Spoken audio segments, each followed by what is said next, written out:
Buenas tardes. Este es un programa abierto, o pretendemos al menos que lo sea así.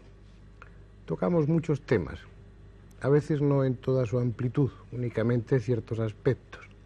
Por eso es necesario volver a ellos alguna que otra vez.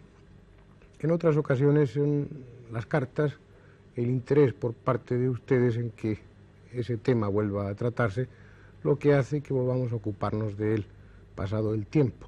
Es lo que ha sucedido hoy. Si ustedes recuerdan, hace ya tiempo, probablemente un año o tal vez más, tocamos un tema apasionante, un tema interesante y que dejó la puerta abierta para multitud de especulaciones, para artículos en la prensa y para comentarios en muchos círculos.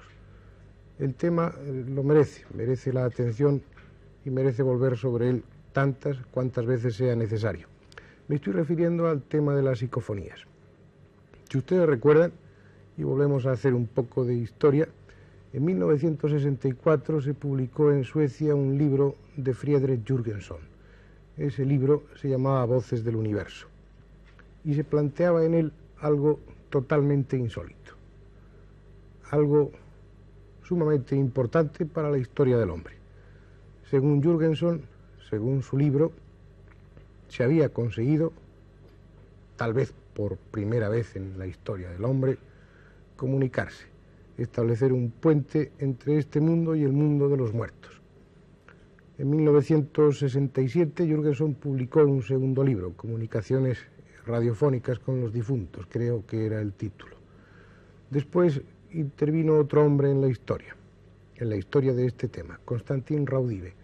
Él se puso en 1965 en contacto con Jürgenson y Raudive dedicó prácticamente su vida, su energía, su empeño al estudio de estas voces que posiblemente procedan del más allá, hasta tal punto que en muchos círculos las psicofonías se conocen con el nombre de voces de Raudive.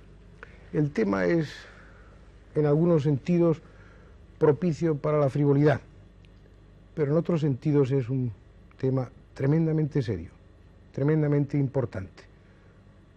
Tal vez las psicofonías sean una demostración de lo que más obsesiona al hombre, de lo que más angustia al hombre desde el principio de su historia, que existe una trascendencia, que después de la muerte existe algo. Las psicofonías pueden tal vez ser el testimonio, la prueba objetiva de que eso es cierto. En aquella ocasión les traíamos a ustedes unas psicofonías, les hablábamos del tema, les introducíamos en él. Es tan apasionante, hay nuevos elementos de juicio, que ha sido casi necesario, casi imprescindible, diría yo, volver a traer aquí el tema.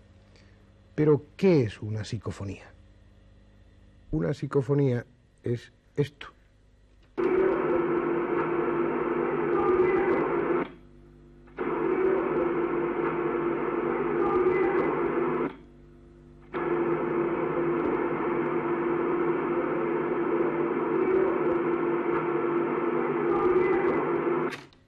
Como ustedes han oído, es una psicofonía dramática. Dice, tengo miedo. Está puesta 3 veces para que ustedes la oyeran mejor y distinguieran perfectamente la frase. Si recuerdan, es una psicofonía que ya utilizamos en otra ocasión. Hemos preferido comenzar con ella para ponerles en situación, para ponerles en ambiente. A Germán de Argumosa no hace falta presentarle. Hablar de psicofonías en este país obliga a hablar de don Germán de Argumosa. La primera vez que se habló de este tema fue en noviembre del año 1971 y fue él quien por primera vez habló de las psicofonías. Es una figura conocida en todos los congresos nacionales e internacionales de parapsicología y además de ser un buen amigo, es un hombre complaciente que no ha tenido inconveniente en venir aquí. Venir aquí para someterse a unas preguntas, para tratar de dar un poco más de luz, y quién mejor que él, sobre este tema tan discutible y tan discutido. Germán de Argumosa, ¿qué es una psicofonía? La psicofonía es un fenómeno que se encuentra dentro del grupo de los que llamamos fenómenos telecinésicos. La psicofonía, como tú has dicho muy bien, Fernando, es un fenómeno extraordinario Un fenómeno que ha llamado la atención de los parapsicólogos de todo el mundo, que a los físicos les interesa extraordinariamente, no olvidemos que se trata de un fenómeno parafísico, y que, como dijo el físico Keller, Paul Keller, el descubrimiento de la psicofonía es mucho más importante que todo lo que hemos conseguido en física nuclear. Es un fenómeno que comenzó siendo sumamente discutido, pero sobre el cual hoy no hay la menor duda en cuanto a su realidad. Es un hecho cierto.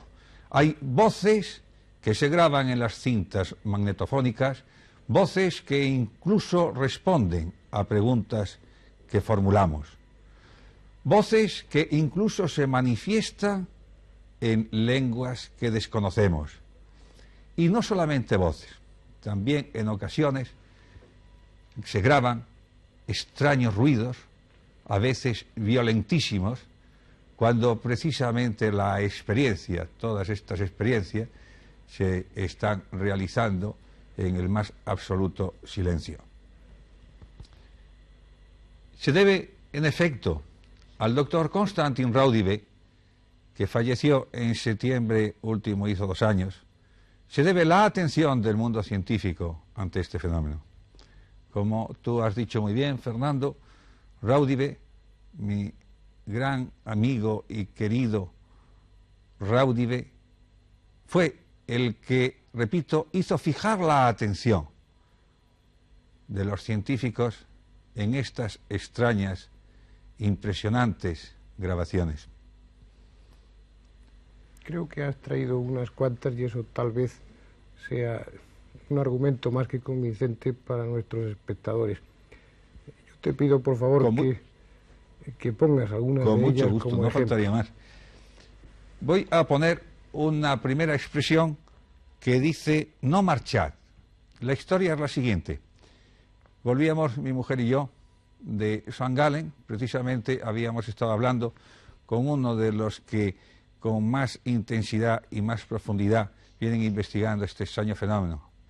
Habíamos estado hablando con el profesor Alex Schneider, físico, ingeniero en electrónica, profesor de física en la universidad de dicha ciudad. Y entre Berna y Lausanne se me ocurrió hacer una experiencia de grabación, precisamente por encontrarnos entre 2 zonas que en una predomina el alemán y en la otra el francés. Nos acompañaba un matrimonio, amigo nuestro, y a las 12 de la noche iniciamos una experiencia. Pero mientras estábamos en ella, mientras la cinta pasaba y esperábamos que se grabara algo, no siempre sucede, por supuesto, la señora que nos acompañaba pensó que tendría que retirarse pronto porque estaba su marido muy cansado. Escuchen ustedes lo que pudimos oír después al rebobinar la cinta. No marchad.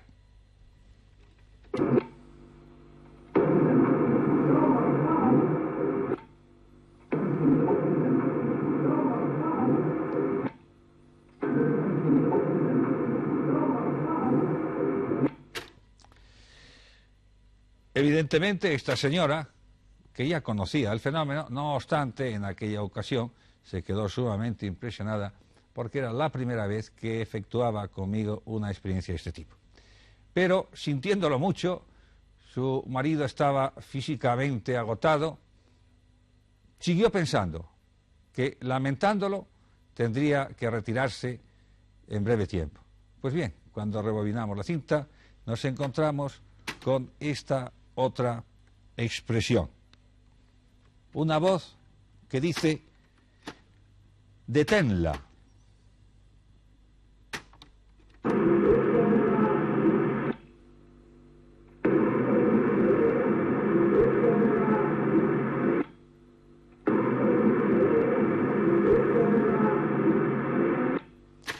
He de subrayar que se trataba de respuestas a contenidos mentales de esta señora. Y por último, podrán oír ustedes una extraña grabación. Extraña grabación porque su contenido es el siguiente. Dios te hace caso. Evidentemente, Dios hace caso a todos los mortales, pero ¿por qué de una manera especial me va a hacer caso a mí? Por eso digo que se trata de una grabación, se trata de un extraño contenido. Escúchenla, por favor. Dios te hace caso.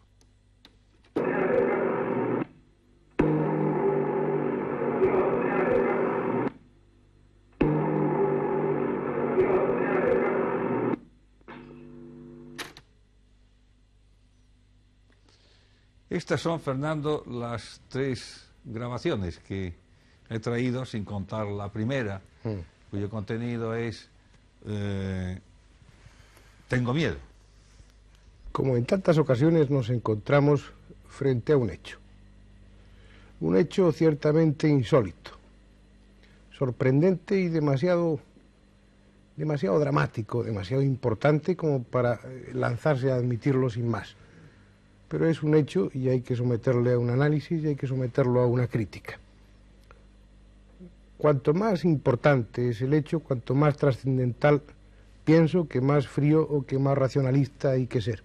Vamos a tratarlo de serlo en esta ocasión de una forma muy breve, muy sucinta. Vamos a ver las distintas hipótesis o parte de esas hipótesis que pueden justificar por unas vías naturales este fenómeno de las psicofonías, que es un hecho y que es indiscutible. Vamos a tratar de entender, de razonar cómo, por qué vías naturales puede producirse. Cuando menos les servirá para, así, en sus futuras experiencias a ustedes, eliminar aquellos factores que no queden suficientemente claros. Uno de ellos, por ejemplo, es el de la selectividad. Ustedes saben que ciertamente el oído es una máquina, un aparato necesario para percibir los sonidos, pero que realmente oímos con el cerebro. Él hace una selección de los ruidos que estamos percibiendo continuamente.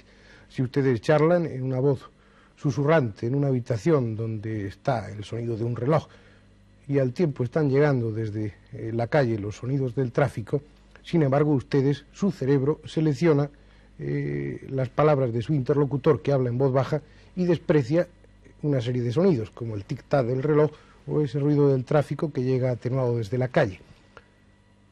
El micrófono de un aparato grabador no tiene esa selectividad. Él recoge todos los sonidos. Puede ser entonces que en el momento de escuchar la grabación ustedes escuchen una serie de sonidos en los que no se habían fijado y les dé la impresión de que son psicofonías.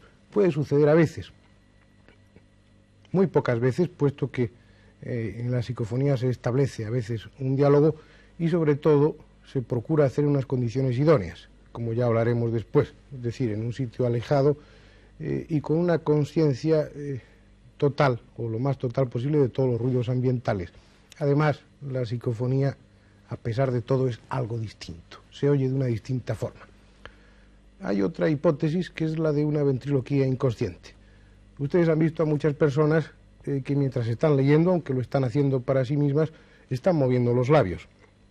Un grado más sería esa ventriloquía inconsciente. Muchas veces pensamos en una forma dialogada. Puede, y de hecho sucede, que estemos haciendo vibrar nuestras cuerdas vocales. Lo hagamos de una manera muy tenue, imperceptible. Apenas ese ruido, ese sonido trasciende de nuestra propia laringe. Sin embargo, con una serie de aparatos puede evidenciarse, puede objetivarse el fenómeno. Sucede, existe la ventriloquía inconsciente. Pero, y esta es la objeción, cuando se hacen este tipo de grabaciones, normalmente no se utilizan micrófonos sensibles o más sensibles que el oído. Se utilizan micrófonos convencionales que tienen un espectro de captación de sonidos bastante limitado. Habría que eliminar esa ventriloquía inconsciente que además existe en pocas personas, en muy pocas. Hay razones de tipo electrónico que pueden justificar que en una grabación interfieran algún tipo de ondas, yo lo he comprobado en algunas ocasiones, y se capte, por ejemplo, una emisora de radio si está suficientemente cerca. Lo que obtienen entonces no es una psicofonía, es parte de un programa de radio que se está emitiendo en ese momento, y la distinción es pues clara. Existe una hipótesis que es en la que se basan, en la que fundamentan sus argumentos generalmente los parapsicólogos. o los parapsicólogos racionalistas, o los parapsicólogos intolerantes, porque hoy en este momento podemos hablar ya de dos tipos de parapsicólogos. Les comentaba en alguna ocasión que la parapsicología está cayendo en el mismo defecto que antes achacaba a las ciencias ortodoxas, convencionales, esa excesiva rigidez, esa excesiva intolerancia. Los parapsicólogos, o algunos parapsicólogos, en su afán encomiable, loable en muchos sentidos, de hacer de la parapsicología una ciencia ortodoxa y aceptada por tanto en el seno de las ciencias clásicas, racionales, oficiales, está pecando en algunas ocasiones de esa excesiva intolerancia y de esa excesiva rigidez también, de esa falta de fantasía que es necesaria para llegar a los grandes descubrimientos. Sea como fuere, la parapsicología argumenta que eso, las psicofonías, son un fenómeno de telequinesis. De alguna forma, a nivel inconsciente, uno de los individuos que participan en el experimento está incidiendo directamente, a través de su mente, sobre la materia, sobre la membrana del micrófono, o sobre la cabeza grabadora, o sobre la emulsión que cubre la cinta magnética, o sobre cualquier otro elemento técnico del aparato grabador. Bien, ciertamente eso es posible, pero si la parapsicología misma sabe que personas con capacidad telequinética demostrable hay muy pocas, ¿cómo admitir que un fenómeno tan frecuente como la psicofonía es tan fácilmente realizable evidencia una capacidad telequinética en la mayoría de las personas y además de una forma tan clara, tan rotunda, tan incuestionable como es a través de las psicofonías? Es ciertamente una explicación. Queda ahí. Afortunadamente existe esa para no lanzarnos abiertamente en la hipótesis de que las psicofonías sean voces procedentes del más allá. Y digo afortunadamente porque una aceptación sin más de esa hipótesis traería muchos problemas a nivel no solo filosófico, a nivel realista. Si eso se tomara todo lo en serio que se debe tomar y se diera toda la trascendencia que tienen o que pueden tener este tipo de grabaciones, habría que hacer un mundo nuevo partiendo de unas bases distintas. Pero, en definitiva, tenemos aquí a un hombre que sabe de psicofonías más que mucha gente y, por supuesto, mucho más que yo. Yo le preguntaría a él, Germán de Argumosa, ¿qué es para ti una psicofonía? La psicofonía presenta una problemática en orden a la interpretación del fenómeno en cuanto a su naturaleza, una problemática análoga a la que nos presentan otros fenómenos paranormales. En este fenómeno seguimos, por lo tanto, igualmente manejando dos hipótesis. La hipótesis mal llamada animista, el término es equívoco, que dice que cierta fenomenología está provocada por el inconsciente de la persona, y la hipótesis trascendental. Yo prefiero hablar de hipótesis trascendental y no de hipótesis espiritista. Este último término acota la realidad dentro de un contexto doctrinal. Por eso, repito, prefiero mencionar el término trascendental. Bien, pues seguimos moviéndonos entre estas dos hipótesis. Y mientras una hipótesis no esté verificada, cualquiera es válida. Los que insisten en afirmar que en toda la fenomenología paranormal es exclusivamente la causa el inconsciente de la persona, yo les pediría que lo demostrasen. La cosa no es fácil. La problemática es sumamente compleja y toda esta fenomenología, como en el campo de la filosofía, cuando se profundiza, todo esto lo que nos lleva realmente es a un profundo acto de humildad. La situación, pues, está, como ven ustedes, entre dos aguas.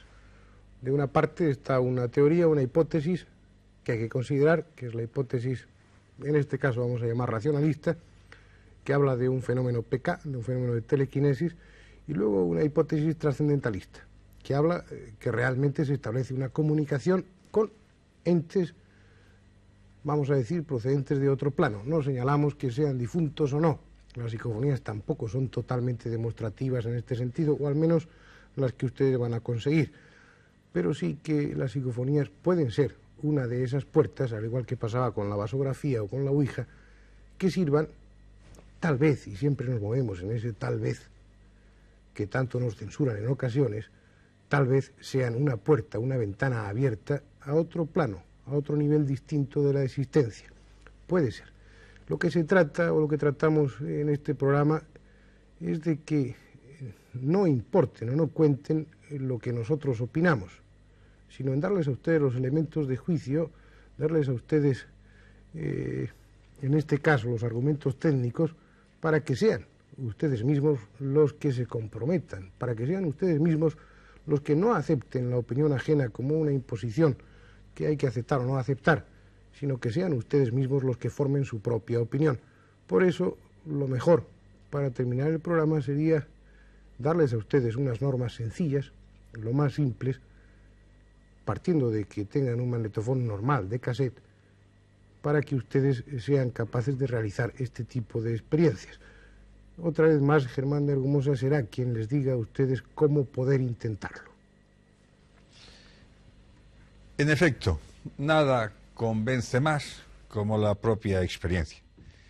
Son no cientos, miles de personas por todo el mundo las que están obteniendo estas grabaciones. Yo les voy a decir a ustedes los dos métodos más fáciles.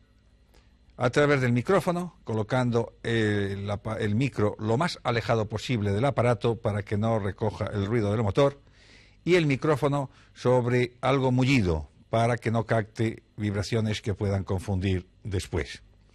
El volumen tiene que estar al máximo. El silencio total, absoluto. Es, por lo tanto, conveniente retirarse a un lugar en donde no haya ruidos. Y una actitud de seriedad ante el fenómeno. Porque en más de una experiencia, cuando la actitud ha sido frívola, el que se encontraba experimentando, luego oyó algo que le resultó sumamente desagradable.